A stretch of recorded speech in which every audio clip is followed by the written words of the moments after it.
seringkali ada pemikiran, oh pemainnya dia lagi gitu ya, atau itu. Dan di sini yang kita mau sajikan sebenarnya adalah tentunya cerita ini berjalan dari karakternya si Ningrum, which is Satin. Dan di sini tentunya kalau nanti kalian nonton filmnya pasti akan mikir Satin film apa lagi ya abis ini, karena segitu bagusnya gitu. Dan pasti ya sebelumnya ada film Satin yang lain juga ya, tanggal 17 April ya kan, pengumuman di Bukit Duri. Saya bisa berkata gitu karena teman saya bikin dan saya bangga sekali dengan film itu ya kan. Jadi dan Satin juga ada di situ, stealing the show menurut saya, keren. Tapi kalau dari sini nanti pasti teman-teman begitu habis nonton film ini pasti akan menunggu what next nih buat Satin, karena benar-benar dia all out abis. Dan juga cast lain yang support dia benar-benar all out juga ya. Di sini semuanya kayaknya pemainnya aktor-aktor yang sangat handal. Sayang sekali Martino Leo nggak hadir hari ini, belum bisa tapi hadir. ya kita juga tahu kualitas dia seperti apa gitu ya. Dan tentunya ada Niken dan lain-lain. Jadi I think Satin memang juga dapat support system yang sangat bagus dengan director kayak Tommy.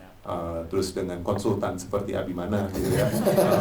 Konsultannya 24 jam per 7 ya, itu konsultannya ya. Pasti teman-teman akan lihat, wow ini Indonesia dapat lagi nih satu ya gitu. Jadi I think ini bulannya Satin nih, April ini.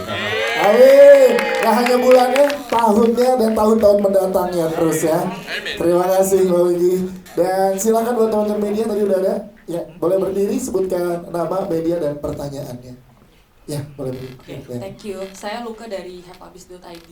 Ada 3 pertanyaan. Yang pertama untuk Mas Tommy, mungkin ini boleh diceritain sebenarnya film Penjaga Iblis ini tuh cerita utamanya tentang apa? Karena cukup kompleks kayaknya layeringnya, dari ada klinik, ada aksi juga, ada horror jump scare juga. Dan mungkin bisa diceritain ini cerita tentang apa, dan proses develop cerita atau skenario-nya itu seperti apa. Terus yang kedua buat Satin dan Mbak Niken, ini tadi di trailer tuh kalian berdua cukup meyakinkan tapi sekaligus misterius juga karakternya. Mungkin boleh diceritain lagi proses develop karakternya seperti apa, persiapannya seperti apa sampai bisa menampilkan acting yang cukup meyakinkan dan bikin penasaran gitu. Terus yang terakhir untuk Pak Wiki, ini berarti kan film Penjaga Iblis akan jadi satu film lagi yang mungkin tayang menjelang Lebaran ya. Dan udah apa namanya? Setelah Lebaran. Oh, kan tayangnya 30 April. Oh iya 30 April. Kalau Lebaran Haji emang menjelang. Iya. Tapi kita ada 2 Lebaran yang kita. Benar juga. Oke, berarti mungkin pertanyaannya gini deh. Oke, sorry. Yang ketiga nggak jadi. Jadi sih mungkin jadi. gini. Di tengah ini kan kayaknya 2025 masih horor ya, masih banyak horor. Dan mungkin seberapa optimis Pak Wiki dari screenplay terhadap Penjaga Iblis untuk bisa disambut antusias di market gitu. Terima kasih. Mungkin pertanyaannya Pak Wiki dulu yang jawab ya. Silakan Pak Wiki menjawab pertanyaan ketiga dulu. Silakan Pak Wiki. Ya, kalau masalah horor, kita tahu bahwa tren di Indonesia udah bertahun-tahun film horor itu adalah top 3 genre yang selalu ada di puncak box office gitu ya. Jadi tentunya penonton film Indonesia tuh suka dengan genre horor ya. Tapi memang ada tapinya banyak gitu ya, bahwa horor-horornya harus yang berbeda. Dan selalu sebenarnya yang sekarang menjadi tantangan adalah gimana caranya untuk upgrade, karena kan banyak banget film horor. Dan menurut kami makin bagus-bagus sih gitu, industri perfilman Indonesia tuh makin maju, kualitas film-film lebih baik sekarang. Makanya kita melihat sebuah box office record tahun 2024, dan kita lihat bahwa 2025 ini tetap cukup cerah kok gitu ya. Jadi dengan makin berkembangnya teknis film horor dan storytelling dan penceritaannya, tentunya ini adalah tantangan. Kalau ditanya berapa antusias dari misalnya film ini, sukses tidak suksesnya, menurut kami kalau dari kacamata kami, kalau penonton mesti sangat terhibur, karena filmnya menghibur gitu ya. Jadi ada unsur yang oke, ini bukan horror jump scare yang layaknya jump scare. Tentunya aspek-aspek itu ada, tapi itu bukan jadi fokus kami, karena memang entertainment value-nya lebih penting. Tapi kalau misalnya ini sukses kan sukses, balik lagi ke teman-teman sih, karena teman-teman yang harus populer kan, dan teman-teman yang harus meramaikan supaya film ini diketahui banyak orang dan orang bisa nonton, dan itu adalah kunci utama sebenarnya ini film bisa sukses atau enggak gitu dari media sendiri. Terima kasih. Siap, terima kasih untuk Pak Wiki. Pak Wiki juga setelah ini kita akan bersama dengan jajaran cast dan juga Mas Tommy. Terima kasih Pak Wiki sudah membersamai untuk menjaga Libris 21 Ruangan. Tepuk tangan untuk Pak Wiki sudah bersama dengan kita karena harus ada di agenda lain. Kita lanjut ke Mas Tommy Dewo. Pertanyaan yang pertama tadi, yes, yang lain boleh bergeser. Yes, silakan. Oke, Mas Tommy dulu boleh menjawab. Silakan. Ceritanya jadi tentang apa dan proses penulisan, develop penulisannya seperti apa? Silakan. Ceritanya kalau misalnya dibilang kompleks atau enggak sih enggak terlalu kompleks sih, sebenarnya kan tetap aja kita ngomongin sesuatu yang sederhana, which is good against evil gitu.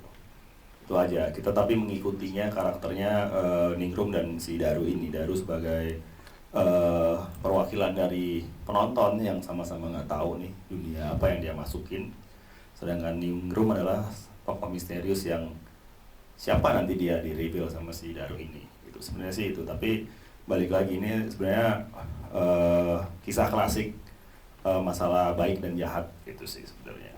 Yes. Kalau dari proses apa ini penulisannya, ya. Proses penulisannya ini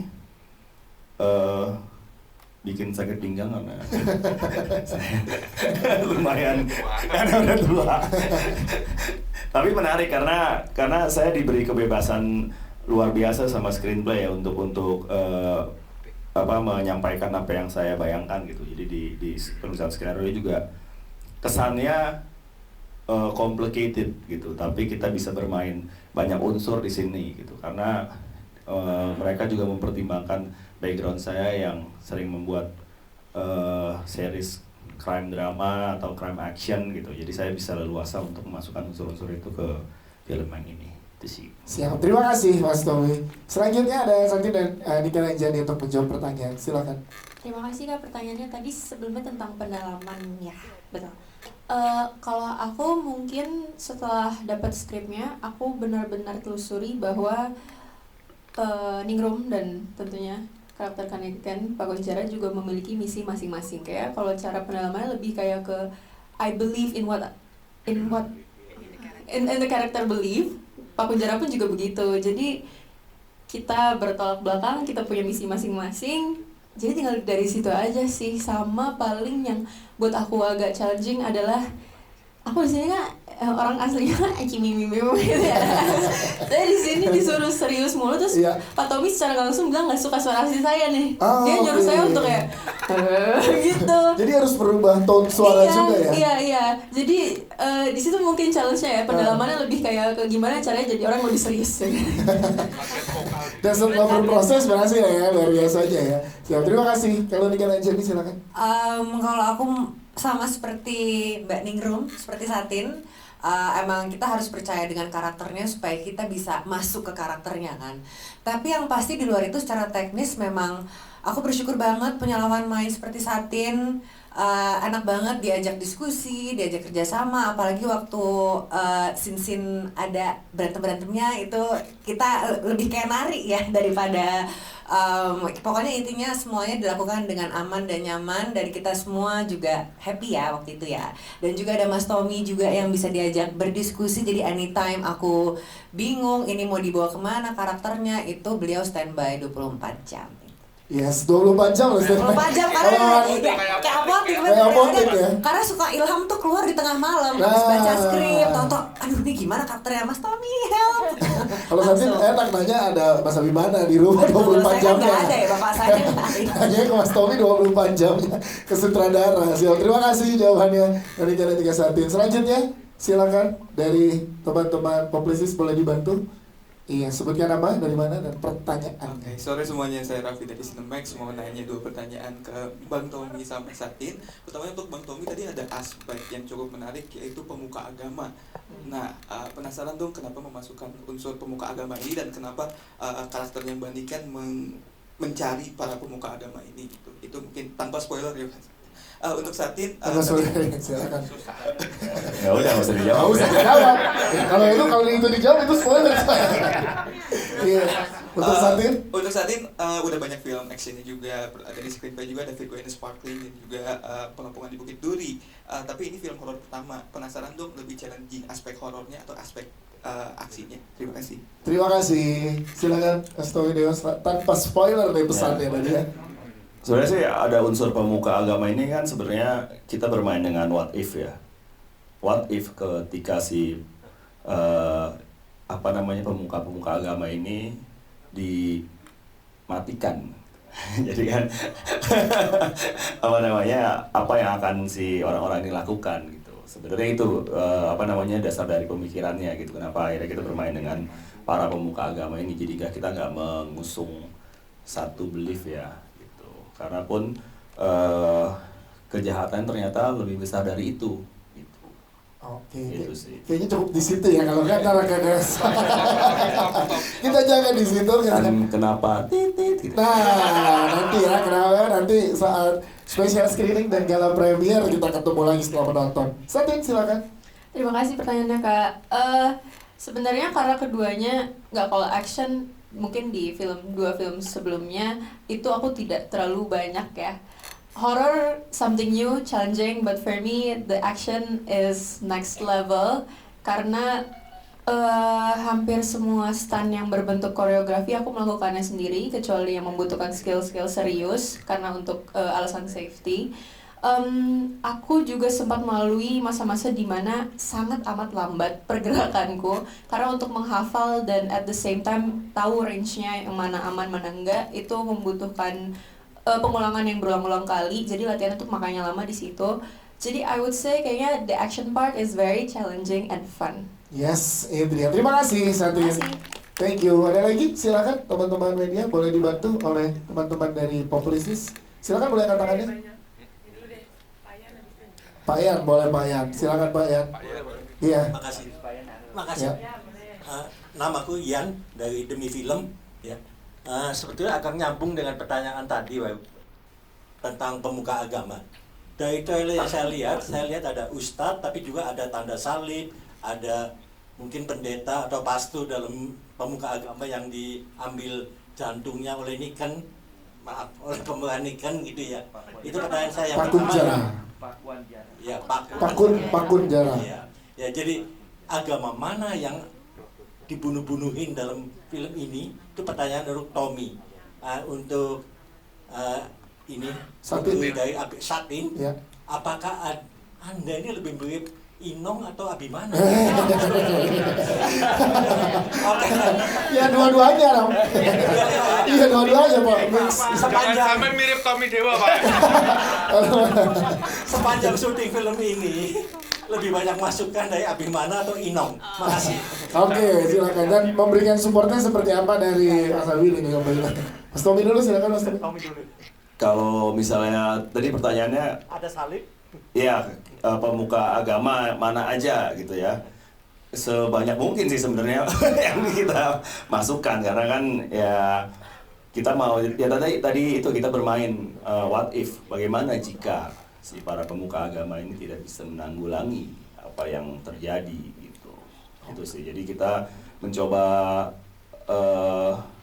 mencakup semua kepercayaan yang ada di Indonesia plus aliran kepercayaan gitu ya, untuk mengusung ide tadi bagaimana jika itu sih.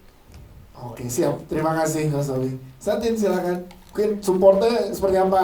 Mas Abimana seperti apa? Ibu seperti apa gitu ya? Terima kasih pertanyaannya Pak.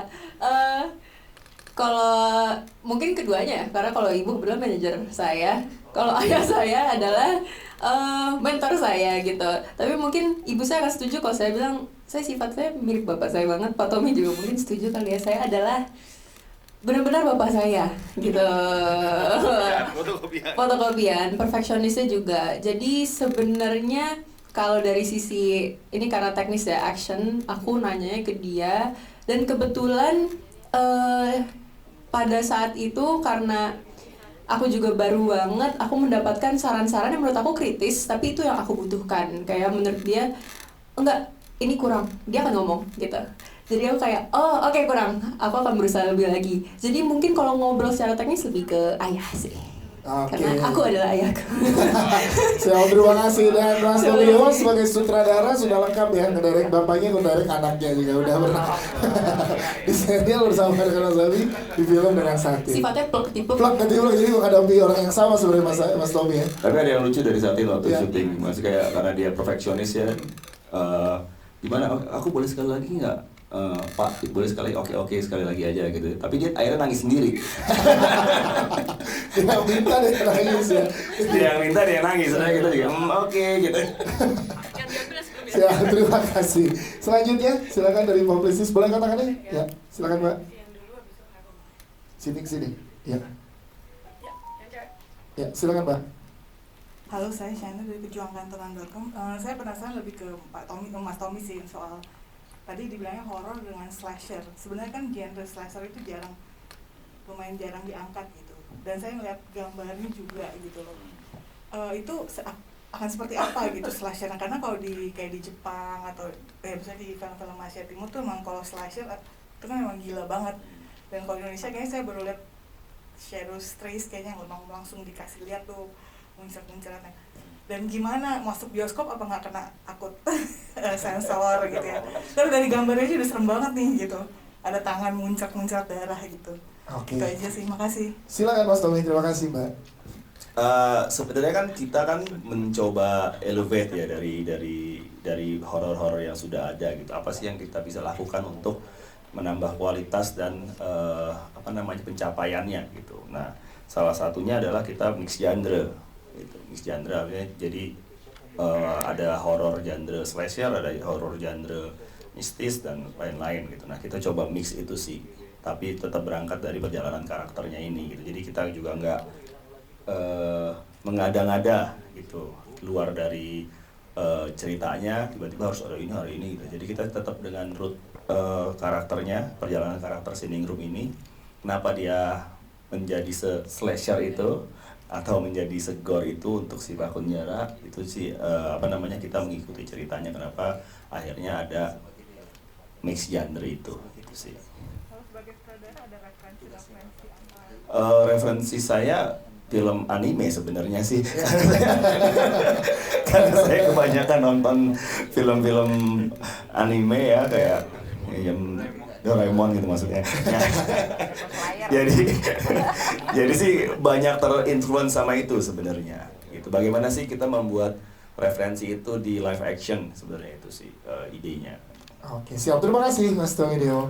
Selanjutnya silakan. Ya. Saya Arul. Saya big fans dari Satin. Karena memang badan saya besar. Saya itu kan awalnya memang kepincut dengan Your Mom and Your Dad. Tapi karena kelamaan mereka tidak main-main film gitu ya, akhirnya saya beralih untuk ke anaknya saja. Hai Satin, saya ngikut dari Payan gitu ya, bahwa saya paling tidak kalau misalnya melihat, saya tidak ke slasher horror, saya lebih ke fantasi horror. Kita punya dalam kepala kita kan pernah mengenal Van Helsing kan ya. Justru saya melihat Satin ini, Ningrum ini adalah Van Helsingnya Indonesia, gitu ya. Saya belum nonton, tapi ekspektasi saya ke sana, Dewo. Bisa jadi itu kamu bantah, tetapi kalau saya melihat bulan merah, kemudian ada sosok yang ada di atas atap, itu kan sangat imajinatif, imajiner gitu ya, sangat indah. Pertama saya suka tone color-nya. Kedua, Dewo itu sudah memberikan sesuatu yang beda di horor itu dari yang pertama. Kemudian akhirnya ada di Penjagal Iblis. Itu yang pertama. Kemudian yang kedua, yang kita tahu itu adalah dosa turunan nih Dewo. Kemudian tiba-tiba ada Penjagal Iblis. Apakah itu dalam upaya untuk lebih mengkomersikan lagi ini? Ya kan, karena saya lihat tadi Pakun Penjara. Penjara itu cukup menarik sih ya, karena yang kamu ambil itu adalah langsung jantung gitu ya, dengan mimik Niken Anjani yang sepertinya mimik itu membuat kita nightmare gitu ya Niken ya. Jadi wajah yang sangat bengis, dan kemudian sepertinya kamu menikmati itu gitu ya. Dan saya tidak tahu apakah itu berpengaruh dengan pola interaktif kamu dengan laki-laki ya Niken ya. Karena korbannya semua laki-laki loh dia. Pemuka agama. Ya, yang pemuka agama di dalam Tapi film ini. pemuka agama yang saya lihat tadi itu laki-laki. Baru di trailer, kita belum tahu semuanya. Iya, belum tahu. Oke, itu aja Karul, terima kasih. Siap, terima Silakan kasih, boleh Nadia. dijawab mungkin tadi Mas Tommy dan juga Satin. Kalau aku tadi Mungkin ke Mas Tommy dulu tadi Mas dengan Tommy dulu. adanya dosa turunan, apakah judulnya ini Iya. demi pengkomersialan atau gimana? Iya. Sebenarnya sih kita mau coba lebih straightforward sih berkomunikasi dengan penonton sih, itu sih. Ya kayak misalnya tadi saya bilang kayak ini cerita klasik Good Against Evil. Terusnya si judulnya itu kan juga jelas kita berbicara tentang karakter Ningrum yang tugasnya memang menjaga iblis ini gitu sih. Jadi kita coba komunikasinya lebih straightforward aja ke audience itu sih. Ya masih ada tadi kan. Iya, masih ada. Tapi mungkin kalau ke Satir, tanggung jawab besar ini gimana buat Satir? Karena kan tadi dari nungguin nih, dari ngefans ke Mas Abi, terus belum main film lagi, akhirnya ke anaknya gitu. Nah, kamu dapat, kan pasti juga ada beberapa fans juga yang mungkin tergerak karena itu juga Satir. Iya. Terima kasih sebelumnya, means a lot to me, karena sebagai orang yang masih banyak belajar, masih baru juga di sini, dimana mungkin sejak kecil emang sudah dengar dan melihat banyak kegiatan-kegiatan di industri ini. Sebenarnya mendapatkan peran ini bisa dibilang bukan berat ya, cuman challenging karena aku harus menjadi seseorang, tadi aku setuju, imajinasi, yang dimana kalau di kehidupan nyata kayaknya agak nggak mungkin ya ada seperti ini gitu. Terus menjadi seseorang juga yang sangat gore bisa dibilang. Mungkin aku bukan orang yang banyak membaca atau kayak membaca teori. Kalau misalkan aku mendapat suatu skrip, maybe that's only me. Tapi dari sini aku banyak bertanya ke Pak Tommy dan berusaha melihat dari mata dia arahnya mau kemana. Kalau bisa dilihat juga mungkin ini banyak unsur-unsur negara kita Indonesia, di mana keberagaman agama, abis itu juga tokoh perempuannya juga I would say kalau dilihat visualnya tuh sangat Indonesia gitu, maksudnya kayak cara berpakaiannya. Jadi mungkin it's very challenging, dan terima kasih juga kalau misalkan Mas suka, semoga nanti juga nonton filmnya suka.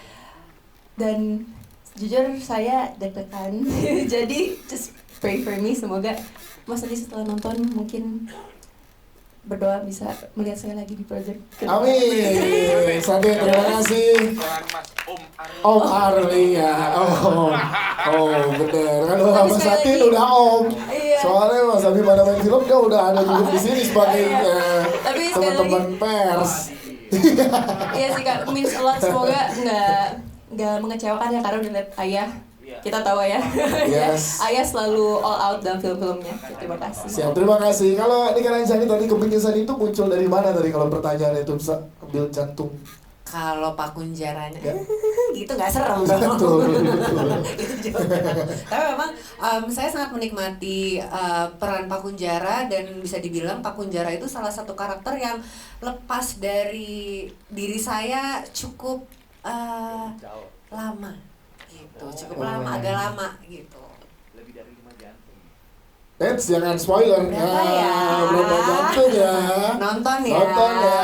Kita berikan tepuk tangan untuk jajaran cast dan juga sutradara kita. Mungkin terakhir, Mas Tommy ada lagi yang mau disampaikan closing statementnya dari sutradara kita, Mas Tommy Dewa. Setelah ini akan ada doorstop interview, akan dibantu oleh teman-teman dari publicist dan screenplay. Silakan Mas Tommy.